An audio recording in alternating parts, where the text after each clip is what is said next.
a staggered board directly elected to 3-year term with 1/3 of board standing for election each year. When I was in the corporate world, it was more the second. So you had a sort of a staggered board. You never voted for the entire board, a new board at one time. You voted for them in portions of the board. Staggered board must be an effective takeover protection. In other words, you can't change the board. If you take over a company, you can't change the board. You really might be think twice. Staggered boards may also insulate or entrench management. That's true. At the same time, there might be some use for staggered boards in the sense that you have some continuity. Sometimes we don't want to throw to deal with the bad water. We need to have some sort of continuity. We want to know what has happened before, what was discussed, what are the issues. So staggered boards are not dismissed out of hand. Going back to that second bullet, staggered boards are an effective anti-takeover protection. I don't think that's relevant in Jamaica in the sense that most of our companies have dominant / managed majority ownership, and therefore, just the sheer fact of owning enough, or especially if you own over 50% of the shares, there's no real possibility of being taken over unless that group that has this majority position agrees. I think that's less an effect in Jamaica. Maybe one could argue, was it chicken or the egg? I don't know. But right now, I would say the dominant management, the dominant ownership groups, whether family or otherwise, one is less likely to be able to take over a company without that group's consent. Notice that little red box at the bottom, and this is from the US. Approximately half of our publicly traded companies have a staggered board. I think it's much more in Jamaica. And small companies are more likely to have a staggered board than large companies. Interesting.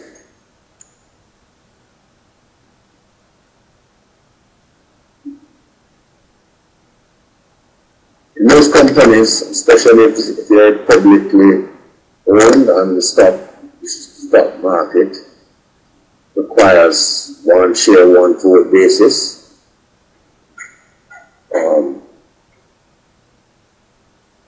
You have to on a one share, one vote basis.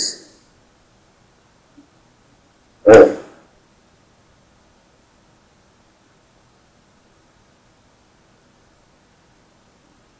Okay. Shareholders may withhold votes but not vote against. In other words, if the slate is up there, you might withhold a vote, but you can't vote against that. Four-male voting regimes, no voting if you plural.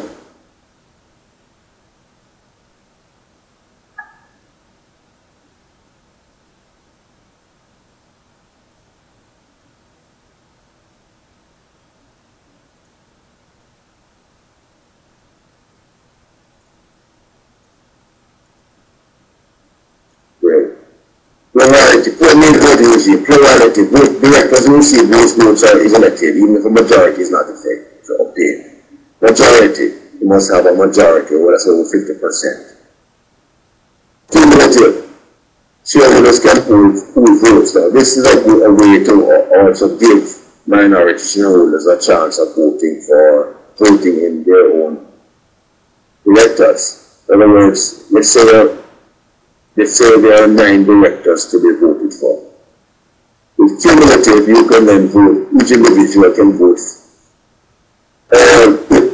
all those votes to one director. So in other words, you don't vote for 9 directors separately, but you say, I want John Brown or Mary Jane to be the director, and I give all my votes to John Brown or Mary Jane to ensure, since you don't necessarily have many votes, people supporting her, that by this cumulative capability you can get some directors on the board. And this is what a lot of minority shareholders and activist board shareholders push for. Dual class votes. What they're really saying here, different classes of shares have different voting rights. So class A shares might, for example, might have 4 times the voting capability or voting power of a class B share. In other words, you own one class A share, you can vote. You have 4 different votes, whereas class B share only has 1 vote. Typically only one candidate is put forth for election. And again, this depends on the rules and regulations and the external to the country, but also internal to the company. I'm not very bothered with this because this is state law. Not very bothered with this. Well, let me just deal with this. And the federal securities law, this is the US, but let's look at the issues. Directors have a legal obligation to disclose information to the public. Disclosure requirements are established by the Securities and Exchange Commission in Jamaica, the Bank of Jamaica, involved with the financial service sector, Bank of Jamaica for banks and depository institutions, and the FSC for other financial service firms. In general, the company requires to disclose all material information that an investor will consider important in the evaluation of an investment decision. The board relies on external and internal auditors to ensure that material information is adequately disclosed. And therefore, what qualifies, to go back to the question originally, what qualifies one to be a board member? One of the most important qualities is courage and high ethical standards. If they can trust you and your judgment. I'm not bother with this. Let's talk about this a little bit.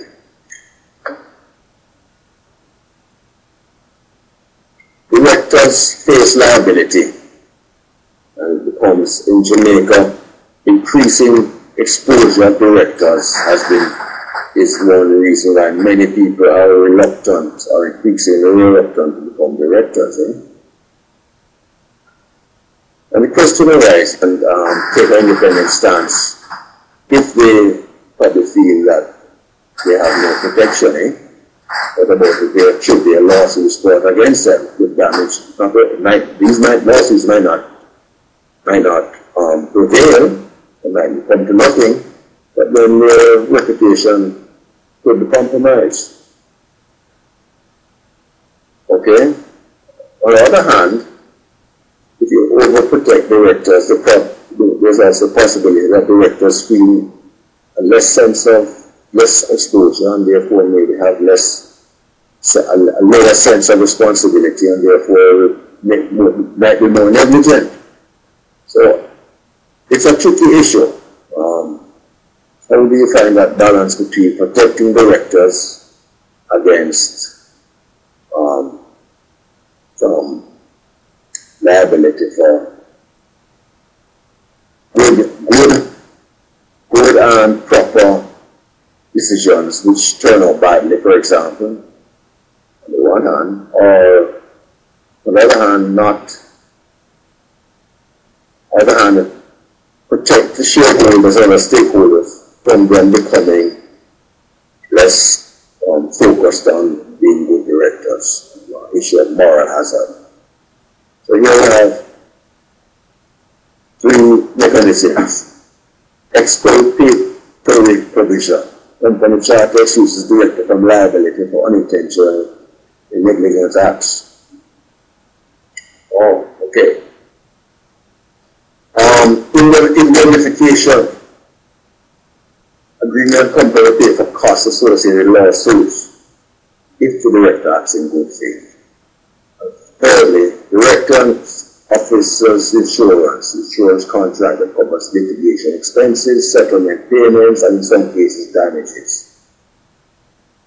in the US, out-of-pocket payments by directors are very rare. So I want you to think about this. What is the right balance between protecting directors, or on the one hand, or underprotecting them, or overprotecting them on the other hand, which could lead to either too much risk to the directors or too much negligence on their, in terms of them not feeling that they have certain responsibilities. And the last slide, bibliography. So, where does this leave us? With the issues of, let me go back to the beginning again, with the issue of responsibilities, conflicting advisory and oversight responsibility. One has to be very collegial, and the other might have a certain amount of conflict. Responsibilities and independence, the role of an independent director that also has to be collegial and open and discursive, willing to have discuss and accept differences of opinion from him or her. Committees, the role of committees, to what extent do you want to delegate, what we should delegate to committees and what should you not, what types of committees do you need, do you have enough directors or be effective committee members who are overextending them? Or do you vote for the boards? You change everybody out at one time, in case you can prevent the legacy of startup boards from that might prevent change, especially if a company is taking over. On the other hand, some sort of continuity can be useful. Therefore, staggered boards might be, in that sense, might be better than changing all the directors at one time. And what about how do you vote for directors? Especially now they consider them one of cumulative voting. You allow shareholders, especially in applying anything minority shareholders, to vote for, put all their eggs in one basket to ensure that they elect certain directors to the board. And we don't have the state issue, but we know that there is an issue. There also are issues of legal enforcement. And how do you protect directors, indemnify them and assure them without making them too careless, or maybe incentivizing them to get too careless? I don't know what you think, but I think I've had enough. I don't know what anybody else thinks.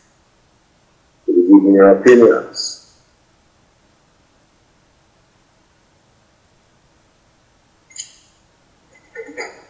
Is the definition of an independent director the same across the statutes, all statutes in Jamaica?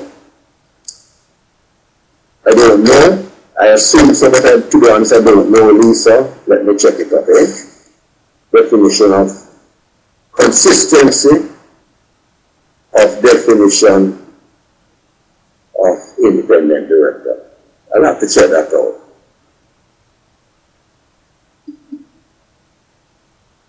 And what you're really saying is, do all of these various statutes, laws, regulations, do they define independent director in a consistent manner? I think that's what you're really driving at. Anybody else?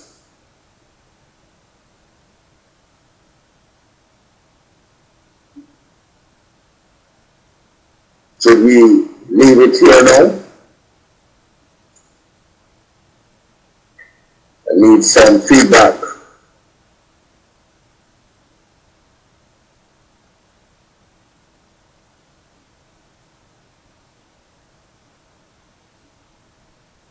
No questions, Tracy? Enough is enough. Is this enough for today?